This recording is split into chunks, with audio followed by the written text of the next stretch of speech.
அன்னியம் டார்மீஸ் welcome to bank in FF world. இன்றைக்கி நம்ம என்ன பார்க்க போகிறோம்னா BTS OT7 horror FF dark eyes part 29 தாண்டா பார்க்க போகிறோம். ஸோ டைம் வேஸ்ட் பண்ண முடியாத ஸ்டோரிக்குள்ளே போயிடலாம். இமேஜின் பண்ணிக்கோங்க, அடிக்ட் ஆகாதீங்க, use headphones for better experience. அங்கே ஸ்டோரிக்குள்ளே போகலாம். லாஸ்ட் பார்ட் நம்ம இதோட பார்த்துருந்தோம்னா அந்த ஆவி வந்து கிறிஸ்டி உடம்புல பூண்டு எல்லாருமே வந்து செம்மையாக இது பண்ணியிருக்கும். ஸோ கிம்ச்சி குக்கி சிம்மி வந்துட்டு ஃபர்டினன்ஸ் ஃபாதரை பார்க்க வந்திருப்பாங்க. ஸோ அப்போ ஃபாதர் வந்து கத்தி வச்சு அழிக்கணும் அப்படின்னு சொல்லியிருப்பாரு. ஸோ அதோட தான் பார்த்தோம். இப்போ அதுலேருந்து கண்டினியூ பண்ணிக்கலாம். அது ஒரு கத்தியால் மட்டும்தான் முடியும். கத்தியாலையா? ஆமாம், அந்த கத்தி. அதாவது இவங்க இப்போ மட்டும்தான் வந்தாங்கன்னு நீங்கள் நினச்சிட்ருக்கீங்க. ஆனால் இல்லை, இவங்க முன்னாடியே வந்திருக்காங்க. என்ன ஃபாதர் சொல்கிறீங்க? ஆமாம், அதாவது நீங்கள் இங்கே வர்றதுக்கு முன்னாடி கிட்டத்தட்ட ஒரு 10 வருஷத்துக்கு முன்னாடி நீங்கள் எல்லோரும் குழந்தைங்களா இருந்தீங்க. அப்போ இவங்க 3 பேரோட ஆவி வெளில வந்தது. அதை நான் தான் கட்டுப்படுத்தினேன். அப்படி கட்டுப்படுத்தும் போது ஒரு கத்தி ஒன்று உருவாக்கணும். நான் இல்லை, பல நாட்டில் சேர்ந்து வந்த ஃபாதர் எல்லாருமே அந்த கத்தியை அவங்க சக்தியால் உருவாக்கணும். ஆனால் அந்த கடைசி போராட்டத்தில் அந்த கத்தி அந்த வீட்டில் எங்கேயோ தொலைஞ்சு போச்சு. எந்த வீட்டில்? அதாவது அந்த ஏஞ்சல்ஸ் பேலஸில் அங்கே தொலைஞ்சு போச்சு. அதுக்கப்புறம் இவங்க ஆவி அடைச்சிட்டு நாங்களும் வந்துட்டோம். ஆனால் இப்போ மறுபடியும் வருவாங்க, நாங்கள் எதிர்பார்க்கவே இல்லை. இப்போ என்ன ஃபாதர் பண்ணுறது? இப்போ வேறு எதுவுமே பண்ண முடியாது. அந்த கத்தியை தேடணும். தேடி அந்த கத்தியை அவங்க கையாலேயே அவங்க குத்தணும். என்ன சொல்கிறீங்க? ஆமாம், அவங்க கையாலேயே அவங்க குத்திக்கணும். அப்படி தான் அந்த அவங்க சாவாங்க. எப்படி ஃபாதர்? அது எப்படி சாத்தியம்? போன வாட்டி நாங்கள் இதுக்காக ஒரு பொண்ணை பலி கொடுத்துட்டோம். ஆனால் அந்த பொண்ணு எங்களுக்கு ஹெல்ப் பண்ண வந்தா. ஆனால் அநியாயமாக அவள் இறந்துட்டா. அவள் உடம்புல அந்த 3 ஆவியையும் இறக்கி அவள் கையாலேயே அந்த கத்தியை வச்சு குத்தணும். ஆனால் இது நாங்கள் எங்கள் வம்சாவளியில் வந்த ஒரு பொண்ணு மட்டும்தான் அதை பண்ணுவாள். ஏன்னா அவளுக்கு மட்டும்தான் அவ்வளோ அந்த சக்தியை மீறி வெளியில் வரத்துக்கான அந்த ஆன்ம சக்தி இருக்கும். ஆத்ம சக்தி அது ரொம்ப பெரிய சக்தி. அது கெட்ட சக்தியை மீறி நம்ம ஆவி அந்த செய்ய நினைக்கிற காரியத்தை செஞ்சு முடிச்சிடும். அது மாதிரி தான் அந்த பொண்ணு. ஆனால் அநியாயமாக அவளை இழந்துட்டோம். இப்போ அந்த கத்தி இருந்தால் மட்டும்தான் அவங்க 3 பேரையும் அழிக்க முடியும் அப்படின்னு சொல்ல எங்கள் குக்கி. ஆனால் ஃபாதர், அப்படி பார்த்தா அது கூட எப்படி? யார் உடம்பு? இல்லை, இந்த வாட்டி அவங்கள அடிக்க மாட்டோம், ஒரேடி அழிக்க போகிறோம். எப்படி ஃபாதர்? அதுக்கு முதல்ல அந்த கத்தி வேணும். ஆனால் ஃபாதர் எப்படி? ஒன்று பண்ணலாம். ஒரு டீம் அரண்மனைக்கு போங்க. அங்கே போயிட்டு அந்த ஆவியை முதல்ல கட்டுப்படுத்துங்க. இன்னொரு டீம் கத்தி தேடணும். பேசாமல் இங்கே பாருமா அப்படின்ட்டு ஃபாதர் கிம்ச்சியை கூப்பிட்றாரு. கிம்ச்சி, சொல்லுங்கள் ஃபாதர், நீ என் கூட வா, நம்ம கத்தி தேடலாம். அப்புறம் உங்கள் 2 பேர் கூட நான் என்னோடய ஃபாதர் ஒருத்தர் அனுப்பி வைக்கிறேன். அவர் அந்த ஆவியை முடிஞ்ச அளவு கட்டுப்படுத்தி வைப்பார். ஸோ உங்கள் யாருக்கும் ஒன்றாகாது. இப்போத்துலேருந்து நம்ம பிரிஞ்சு போகலாம் அப்படின்னு அவர் சொல்ல, சரின்னு எல்லோரும் மண்டையாட்டிட்டு அங்கேருந்து கிளம்புறாங்க. இப்போது காரில் எல்லோரும் ஒன்றா போகிறாங்க. அதாவது கிம்ச்சியையும் ஃபாதரையும் அந்த ஏஞ்சல்ஸ் பேலஸில் இறக்கி விட்டுட்டு அதுக்கப்புறம் குக்கியும் சிம்மியும் இன்னொரு ஃபாதரை கூட்டிகிட்டு வீட்டுக்கு போகிற மாதிரி தான் பிளானு. ஸோ எல்லோரும் ஒரே காரில் தான் போகிறாங்க. ஸோ அப்படி அவங்க போகிறாங்க. அங்கே கட் பண்ணி எங்கள் வீட்டில் ஸோ பாய்ஸ் எல்லாருக்கும் என்ன பண்ணுறது புரியல. கேர்ள்ஸ் எல்லாம் ரொம்ப ஷாக்குடு. அதாவது சயோஷி ரொம்ப அழுதுட்ருக்கா. எங்கே யூங்கி ஒன்றும் இல்லை, ஃபீல் பண்ணாத, நம்ம பார்த்துக்கலாம் அப்படின்ற மாதிரி சமாதானப்படுத்திகிட்ருக்காரு. அப்போ தான் ஜின் கேட்குறாரு, சரி 3 திவ்யா கீர்த்தி ஸ்ருதிலாம் எங்கே அப்படின்ற மாதிரி கேட்க, TXT கீர்த்தி எங்கள் கூட தான் இருக்கா அப்படின்னு சொல்லிட்டு நடந்த எல்லாத்தையும் சொல்கிறாங்க. அப்போ ஜின் சரி வாங்க, இப்போ எல்லோரும் போய் குழந்தைங்க எங்கே தேடலாம் அப்படின்ற மாதிரி இப்போ எல்லாருமே குழந்தைய தேட போகிறாங்க. அப்படியே கட் பண்ணி இங்கே 3 திவ்யா கீர்த்தி ஸ்ருதி சைட் காமிஷா அவங்க மேலே போகிறாங்க தேடுறதுக்காக நம்ம கீர்த்தியை தேட. அப்படி அவங்க போயிட்டுருக்கும் போது நம்ம ஸ்வீட்டி பறந்து ஒரு ரூம்குள்ளே போகிறத பார்க்குறாங்க. பார்த்தோன்னே கன்ஃபார்ம் பண்ணிட்டாங்க அது ஸ்வீட்டி உடம்புல இருக்கிற பெயிண்ட்டு. பிகாஸ் அது பறந்து போச்சு. ஸோ இங்கே திவ்யா என்ன பண்ணுறான்னா, காய்ஸ் மூன், நீயும் ஸ்ருதியும் இங்கே இருங்க, நான் போய் அந்த ரூமில் என்ன இருக்குன்னு நான் போய் பார்த்துட்டு வரேன். தனியாக போகாது திவ்யா. இல்லை நீங்கள் வேண்டாம், நான் மட்டும் போயிடுறேன், நீங்கள் அங்கேயே இருங்க அப்படின்னு சொல்லிட்டு திவ்யா வந்து 3 சுற்றியும் அங்கே விட்டுட்டு அந்த ரூம்குள்ளே வந்து போகிறா. ஸோ பொறுமையாக போயிட்டு அந்த ரூம் டோரை லைட்டாக வந்து திறந்து பார்க்குறா. பார்த்த உடனே செம்ம ஷாக் ஆகிட்டா. பிகாஸ் கிறிஸ்டி அந்த ஸ்டாருக்கு நடுவில் உட்காந்துட்ருக்கா. சுற்றி குழந்தைங்க படுத்திருக்காங்க மயக்கம் போட்டு. ஸோ ஸ்வீட்டி என்ன பண்ணுறான்னா போய் குழந்தைங்களோட விரலில் லைட்டாக கிழிச்சு விட்றா, ரத்தம் வேணுன்றதுக்காக. ஸோ இதெல்லாம் திவ்யா பார்த்துட்டு செம்ம ஷாக் ஆகிட்டா. அப்படியே வந்து பார்த்துட்ருக்கும்போது ஸ்வீட்டி வந்து ஒரு ஆடு தானாக வந்து மாட்டுது அப்படி சொல்ல எங்கள் கிறிஸ்டி அந்த ஆடையும் தூக்கிடுவோமா? போன வாட்டி இதே ஆடு தான் நம்ம பிளானை மொத்தமாக சொதப்பிச்சு. இப்போ மறுபடியும் சொதப்பத்துக்குனே வந்திருக்கு. பேசாமல் ஆடை பலி கொடுத்துடலாமா? கொடுத்துடலாமே அப்படின்ட்டு இங்கே ஸ்வீட்டி வந்து அப்படியே ஃப்ராக்ஷன் ஆஃப் செகண்ட் திவ்யாவோட ஃபேஸ் கிட்ட வந்து நிற்கிறா. திவ்யா கத்துன கற்றுக்கு அந்த மொத்த வீடுமே வந்து அதிருது. இங்கே தினேஷ் தான் பெரியவங்க எல்லாரையுமே வந்துட்டு விட சொன்ன இடத்துல விட்டுட்டு சர்ச்சில் இவர் வந்து மற்ற யாரும் வரலன்னொடனே ரிட்டன் திரும்பி வீட்டுக்கே வந்திருப்பார். கால் பண்ணியிருப்பார், பட் யாருமே கால் அட்டன் பண்ணதுனால திரும்பி ரிட்டன் வீட்டுக்கு வந்துட்டுருக்காரு தினேஷ். ஸோ திவ்யா கத்தின சவுண்டு மொத்த வீட்டுக்குமே கேட்குது. ஸோ எல்லோரும் பாய்ஸ் கேர்ள்ஸ் எல்லாருக்குமே அந்த சவுண்டு கேட்குது. ஸோ சவுண்டு கேட்டு எல்லாருமே வந்து திவ்யா கத்தின இடத்துக்கு வந்துடுவாங்க. அப்படியே வந்து அங்கே கட் பண்ணி இங்கே நம்ம குக்கி சைடு. ஸோ இவங்க எல்லாருமே வந்து காரில் வந்து போயிட்டுருக்காங்க. அப்போது எதிர்க்க யாரோ நின்றுட்டுருக்கிற மாதிரி இருக்குது வழியில். யாருன்னு பார்த்தா மூணு. ஸோ கிம்ச்சி என்ன பண்ணுறான்னா காரை ஸ்டாப் பண்ணிவிட்டு மூன் கிட்டே போகிறா. மூன் என்னாச்சு மூன், நீ எப்படி இங்கே வந்த? எப்படி நீ மட்டும் தான் வந்திருக்கியா இல்லை வேறு யாராச்சும்? மூன் என்ன பண்ணுற, கழுத்தை விட அப்படின்னு சொல்லிட்டு அங்கே கிம்ச்சி கத்துறா. பிகாஸ் மூன் வந்து கிம்ச்சியோட கழுத்தை பிடிச்சி வந்து நெருக்கிறா. இதை பார்த்துட்டு காருக்குள்ளே இருந்த எல்லோரும் இறங்குறாங்க. இங்கே மூணு, நான் ஒன்றும் மூன் கிடையாதுடி, நான் ரோனா அப்படின்னு சொல்லிட்டு கிம்ச்சியை அப்படியே பிடிச்சி தூக்கி போடுறா. ஸோ கிம்ச்சி போயிட்டு ஒரு கல்லில் வந்து இடிச்சிட்டு கீழே விழறா. ஸோ கிம்ச்சிக்கு வந்து அடிபட்டுருது தலையில். எங்கே குக்கி மூன் என்ன பண்ணுற மூன் அப்படின்னு சொல்லிட்டு கிம்ச்சிக்கிட்ட வந்து குக்கி வந்து போகிறா. அப்போ ஃபாதர் வந்து, அதாவது ஃபர்டினன்ஸ் ஃபாதர் சொல்கிறாரு, இது மூன் கிடையாது, அந்த பொண்ணு உடம்புல ஒரு ஆவி இருக்குது அப்படி சொல்ல எங்கள் சிம்மிக்கெல்லாம் வந்து செம்ம பயம் வந்துடுது. பிகாஸ் மூணு உடம்புல வந்து இது ஆவி இருக்குது அப்படின்னு சொல்லிட்டு அப்போது மூன் வந்து எங்களை அழிக்க நீங்கள் பிளான் போடுவீங்க, அதை பார்த்துட்டு நாங்கள் சும்மா இருப்போம்னு நினச்சிங்களா? இல்லை, இந்த வாட்டி கண்டிப்பாக அதை நான் நடக்க விட மாட்டேன் அப்படின்னு சொல்லிட்டு மூன் வந்து என்ன பண்ணுறான்னா அங்கே இருக்கிற எல்லாரையும் வந்து அடிக்க வந்து ஸ்டார்ட் பண்ணுறான். ஸோ இங்கே வந்து ஃபாதர் வந்து என்ன பண்ணுறாருன்னா ஒரு ஸ்பெல் மாதிரி சொல்கிறாரு. ஸோ சொல்லவே மூன் வந்து அப்படியே வந்து லைட்டாக வந்து அந்த ஸ்பெல்லுக்கு வந்து அடங்க ஆரம்பிக்கிறா. அவள் அப்படியே வந்து பவர்ஸ்லாம் வந்து கண்ட்ரோல் ஆக ஸ்டார்ட் ஆகுது. அந்த டைம் ஃபர்டினன்ஸ் ஃபாதர் கூட இன்னொரு ஃபாதர் இருப்பார்ல, அவர் வந்து, ஃபாதர் நீங்கள் போங்க ஃபாதர், நான் பார்த்துக்கிறேன், ஆனால் இவளை உன்னால் கண்ட்ரோல் பண்ண முடியுமா? நான் பார்த்துக்கிறேன் ஃபாதர், ஏன்னா இப்போ நீங்கள் போய் அந்த கத்தியை தேடணும், நீங்கள் போங்க, நான் வந்து இவளை பார்த்துட்டு இவங்க எல்லாரையும் வந்து கூப்பிட்டு போகிறேன், அப்படின்னா நீ பார்த்துக்கோ அப்படின்னு சொல்லிட்டு ஃபர்டினன்ஸ் ஃபாதரும் கிம்ச்சியும் வந்து அங்கேருந்து வந்து போகிறாங்க. இங்கே அந்த இன்னொரு ஃபாதர் நம்ம மூனை வந்து அந்த ஸ்பெல்லை சொல்லி வந்து கட்டுப்படுத்த ட்ரை பண்ணுறாரு. அவருக்கு ஏற்ற மாதிரி மூணும் வந்து கட்டுப்பாட்டுக்குள்ளே வர ஸ்டார்ட் ஆகிறா. அதாவது அவள் பவர்ஸ் எல்லாம் வந்து கண்ட்ரோல் ஆகுது. இதை பார்த்துட்டு குக்கியும் சும்மியும் வந்து என்ன சொல்கிறதுனே தெரியாமல் வந்து இருக்காங்க. அங்கே வந்து ஃபர்டினன்ஸ் ஃபாதரும் கிம்ச்சியும் வந்துட்டு அந்த பேலஸ்க்கு வந்து போயிட்டு அந்த கத்தியை வந்து தேட ஸ்டார்ட் பண்ணுவாங்க. ஸோ இங்கே கிம்ச்சி கேட்பா, ஃபாதர் அந்த கத்தி அது பார்க்க எப்படி இருக்கும் ஃபாதர்? அது பார்க்க நீல கலரில் இருக்கும். நீல கலர்லையா?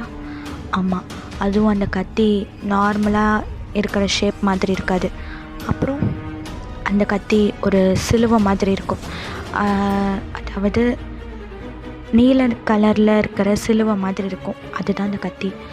அப்படியா, சரி ஃபாதர் அப்படின்னு சொல்லிட்டு எங்கள் கிம்ஷா ஃபாதரும் அந்த ஏஞ்சல்ஸ் பேலஸில் அந்த கத்தியை வந்து தேடிட்டுருக்காங்க. ஸோ அங்கே கட் பண்ணி இங்கே பேலஸில், அதாவது இங்கே திவ்யா சைடு.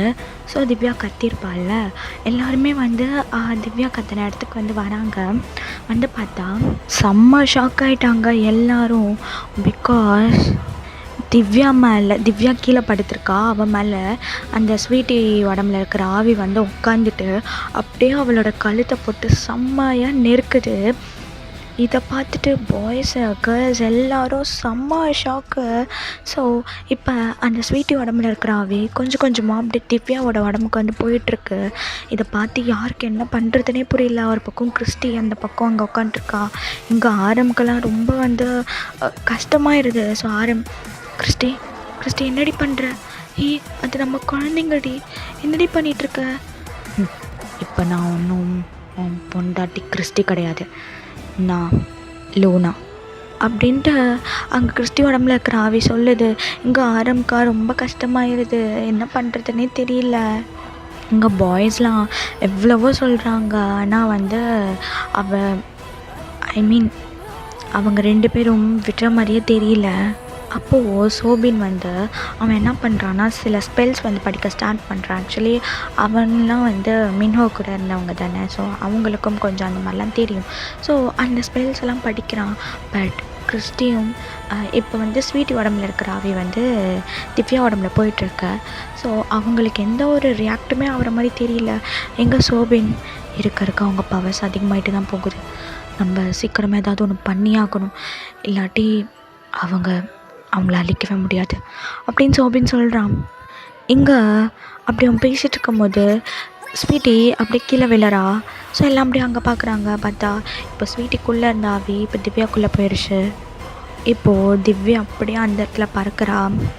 அவள் அப்படியே பறந்துட்டு உங்களால் அழிக்கவே முடியாது, இன்னும் கொஞ்ச நேரம்தான் எல்லாத்தையும் முடிக்க போகிறோம், அதுக்கு முன்னாடி எனக்கு இன்னொரு வேலை இருக்குது அப்படின்னு சொல்லிட்டு திவ்யா அந்த இடத்துலேருந்து அப்படியே மறைஞ்சு போகிறா. யாருக்கும் ஒன்றுமே புரியல. எல்லோரும் இப்போ செம்ம கன்ஃபியூஸ்ட், எல்லாருக்கும் பயம் அப்படி வந்து இருக்குது. ஸோ அங்கே கட் பண்ணி எங்கள் சிம்மி குக்கி சைடு தான். ஸோ அந்த ஃபாதர் 3 வந்து கட்டுப்படுத்திகிட்ருக்காரு, 3க்குள்ளே இருக்கிற ஆவியை. ஸோ இங்கே குக்கியும் சிம்மியும் ஃபாதருக்கு பின்னாடி வந்து நின்றுட்டுருப்பாங்க.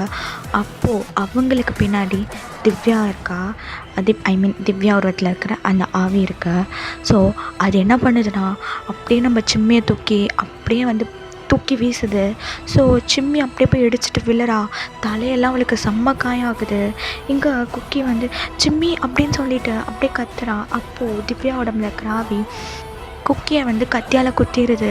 இங்கே குக்கி அப்படியே வயிற்று பிடிச்சிட்டு திவ்யா நீ நான் நாடி அப்படின்னு சொல்லிட்டு போன வாட்டியும் இதே மாதிரி தான். ஆனால் என்ன, அவள் தான் என் கையால் செத்தா, நீ உன் புருஷன் ஜாங்கு கையாலே செத்த. சே உன் புருஷன் கிடையாது, என்னோட புருஷன் ஜாங்குக்கு எனக்கு மட்டும்தாண்டி சொந்தம்.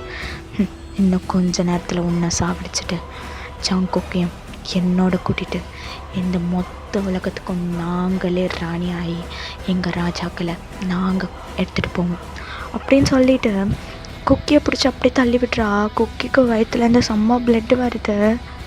அந்த ஃபாதர் ஒரு வழியாக நம்ம 3 உடம்புல இருக்கிற ஆவியை வந்து பிரித்து எடுத்துருவார். பட் எடுக்கிறது தான் அவர் பண்ணுறாரே தவிர்த்து அவரால் வந்து அந்த ஆவியை வந்து அடைக்க முடியல. ஸோ இப்போது 3ஓட உடம்புலேருந்து அந்த ஆவி வந்து பிரிஞ்சு வருது. அப்படி பிரியும் போது 3 வந்து அப்படியே வந்து அந்த ஆவி வந்து தூக்கி போடுது. ஸோ அவள் காட்டுக்குள்ளே போய் விழுந்துருவான் 3. இங்கே அந்த பிரிஞ்சு போன ஆவி வந்து நம்ம குக்கி உடம்புல வந்து வந்துடும். இப்போது குக்கி திவ்யா 2 பேரும் வந்து செம்ம ஆக்ரோஷமாக வந்து அப்படியே வந்துகிட்டே இருக்காங்க.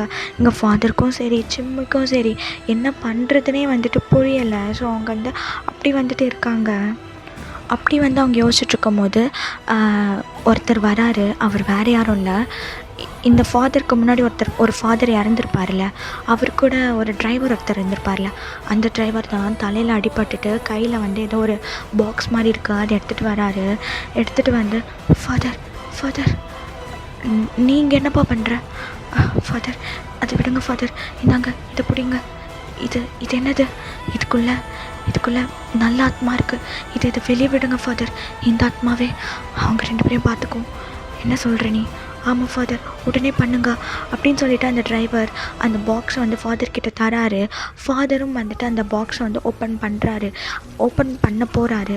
அப்போது திவ்யாவும் குக்கியும் வந்துட்டு அப்படியே பறந்து வராங்க. அதுக்குள்ளே ஃபாதர் ஓப்பன் பண்ணிடுவார்.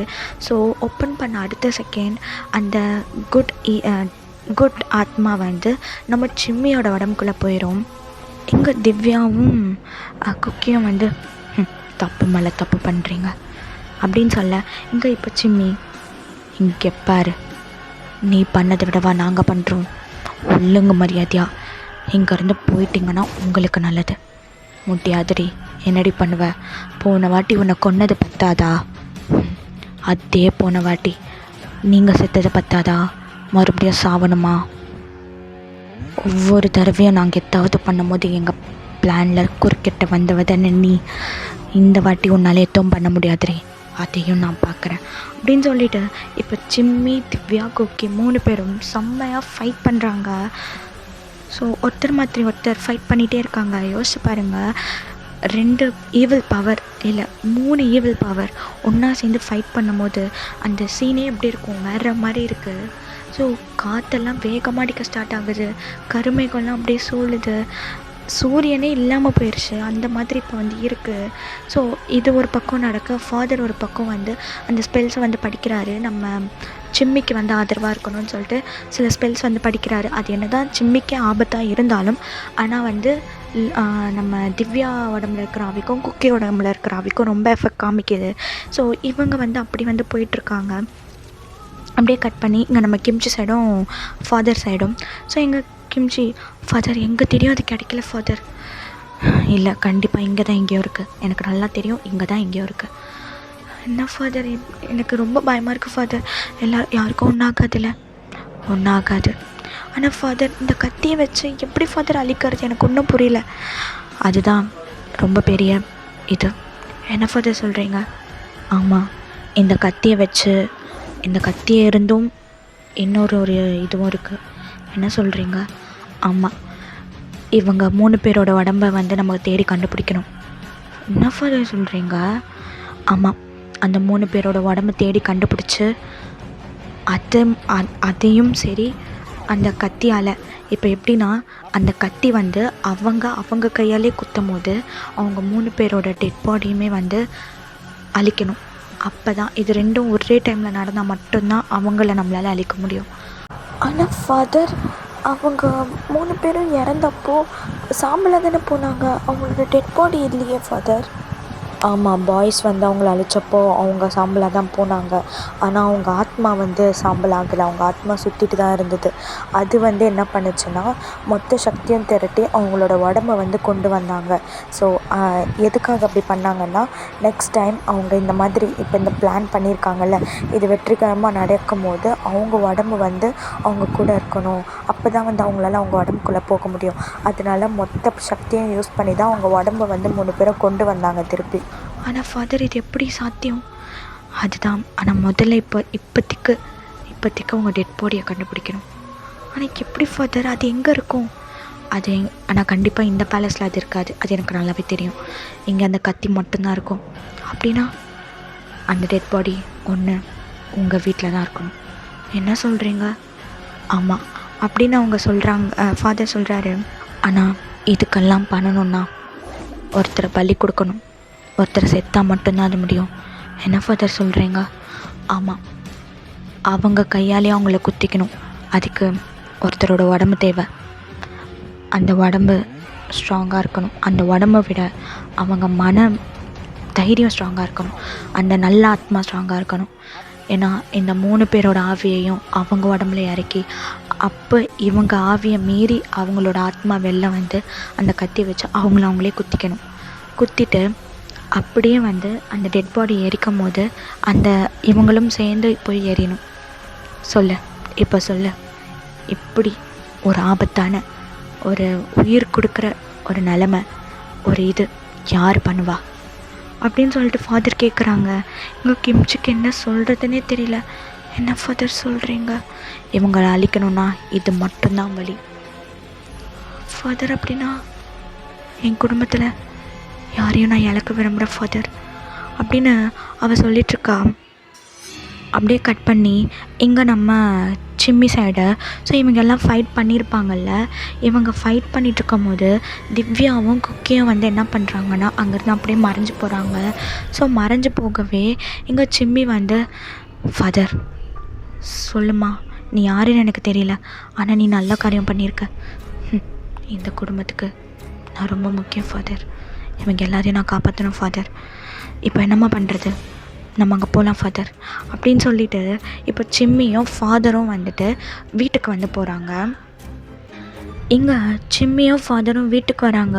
இப்போது கிறிஸ்டி ஆரமோட கழுத்தை பிடிச்சி நிற்கிறா. எங்கள் ஆரம், கிறிஸ்டி கிறிஸ்டி என்னை விடு, கிறிஸ்டி விடு, கிறிஸ்டி விடுடி, கழுத்தை விடு. போன வாட்டி நீயும் தானடா என்னை சாவடிச்ச, இப்போ போய் சாவு அப்படின்னு சொல்லிட்டு கழுத்தை நெரிக்கிறா. எங்கள் ஆரம் கண்ணிலேருந்து அப்படியே தண்ணி வருது. பிகாஸ் கிறிஸ்டியே வந்து அவர் கழுத்தை நெரிக்கிறா அப்படின்னும் போது அவருக்கு ரொம்ப ரொம்ப கஷ்டமாக இருக்குது. ஸோ திவ்யாவும் குக்கியும் அதே மாதிரி தான். இங்கே ஜங்குக்குக்கெலாம் என்ன சொல்கிறதுன்னு தெரியல. ஒரு பக்கம் குக்கியோட ஸ்டொமக்கில் இருந்து பிளட் வந்துட்டுருக்கு. அது கூட பொருட்படுத்தாமல் அந்த ஆவி வந்து குக்கியை போட்டு அப்படி யூஸ் பண்ணிகிட்ருக்கு. இங்கே ஜங்குக்கெலாம் ரொம்ப வந்து கஷ்டப்படுறான், ரொம்ப வந்து இது பண்ணுறான். பட் அவனுக்கு என்ன பண்ணுறதுனே புரியல. இங்கே ஜிம்மனுக்கு அவங்கெல்லாம் சிம்மியும் கிம்ச்சியும் எங்கே போனாங்கன்னே தெரியல. எல்லோரும் வந்து ரொம்ப வந்து இது பண்ணிகிட்ருக்காங்க. அப்போ வந்து கரெக்டாக வந்து சிம்மியும் ஃபாதரும் வந்து அந்த வீட்டுக்குள்ளே என்டர் ஆகுறாங்க. அப்படி என்டர் ஆகும்போது சிம்மி திடீர்னு அப்படியே மயக்கம் போட்டு கீழே விழுந்துருவா. இங்கே ஃபாதர் வந்து அவளை எழுப்புறாரு. அவள் ஏஞ்சிக்கிறா. பட் நார்மலாக இருக்கா. இப்போது சிம்மி உடம்புல இருந்த ஆவி, அந்த நல்ல ஆவி எங்கேயோ போயிருக்கு. பட் எங்கே போயிருக்குன்னு தெரியல. ஸோ எங்கள் ஃபாதர், உனக்கு ஒன்றும் இல்லைம்மா. இல்லை ஃபாதர் என்னாச்சு? அது நான் சொல்கிறேன், நீ வா அப்படின்னு சொல்லிவிட்டு இங்கே சிம்மியை கூட்டிகிட்டு ஃபாதர் உள்ளே போகிறாரு. உள்ளே போய் பார்த்தா இவ்வளோ இது நடந்துகிட்ருக்கு. ஸோ ஃபாதருக்கும் என்ன பண்ணுறதுன்னு புரியல. ஸோ நான் ஃபாதர்னு மென்ஷன் பண்ணுறது ஃபர்டினாண்ட்ஸ் ஃபாதரோட அசிஸ்டண்ட்ரா, ஓகேயா? அப்படி தான் இப்போ வீட்டில் இருக்கார். ஸோ அந்த ஃபாதர் வந்து முடிஞ்ச அளவு ஸ்பெல்ஸை சொல்லி என்னென்னமோ கட்டுப்படுத்த ட்ரை பண்ணுறாரு. எல்லோரும் கட்டுப்பட ஆகுறாங்க. பட் இருந்தாலும் ஒரு கட்டத்துக்கு மேலே வந்து முடியல. ஸோ அப்படி வந்து ஃபைட் போகுது. ஃபாதரும் ரொம்ப ட்ரை பண்ணுறாரு. இவங்களும் வந்து எல்லாருமே வந்து செம்மையாக அடி வாங்குறாங்க. பட் என்ன பண்ணுறதுன்னு யாருக்கும் வந்து புரியலை. அண்ட் இதோடு இந்த பாட்டை இங்கே முடிச்சுக்கலாம். இன்னொன்று ஆர்மிஸ் நெக்ஸ்ட்டு பார்ட் தான் ஃபைனல் பார்ட்டுன்னு நினைக்கிறேன். ஸோ பார்க்கலாம். And armies bye.